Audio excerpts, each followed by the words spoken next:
TICKER's Adam Hancock is following the story for us.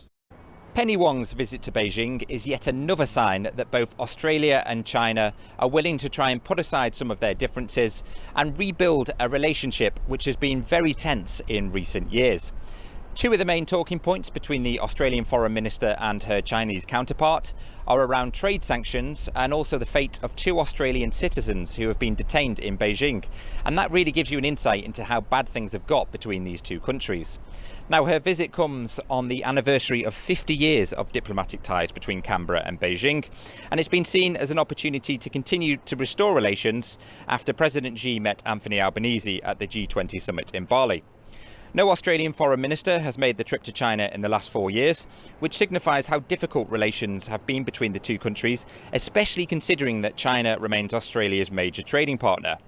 There's a number of reasons really why this relationship has soured. Australia, remember, they were at the forefront of calling for an international inquiry into how the COVID-19 pandemic started.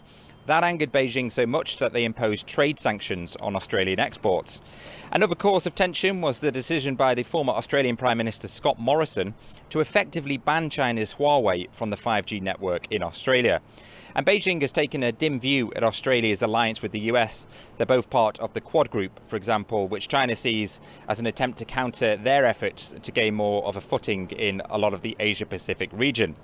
Now, add in the fact that those two Australian citizens are being detained awaiting the outcome of national security trials, and you can really see why things have been so tense in recent years. But with a new government in Canberra, things have definitely softened, and both President Xi and Anthony Albanese have released statements where they're talking about trying to rebuild relations and the importance of the relationship between the two countries.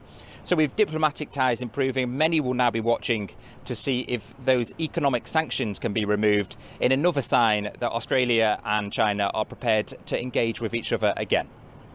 Reporting from Singapore, Adam Hancock for TICKER News.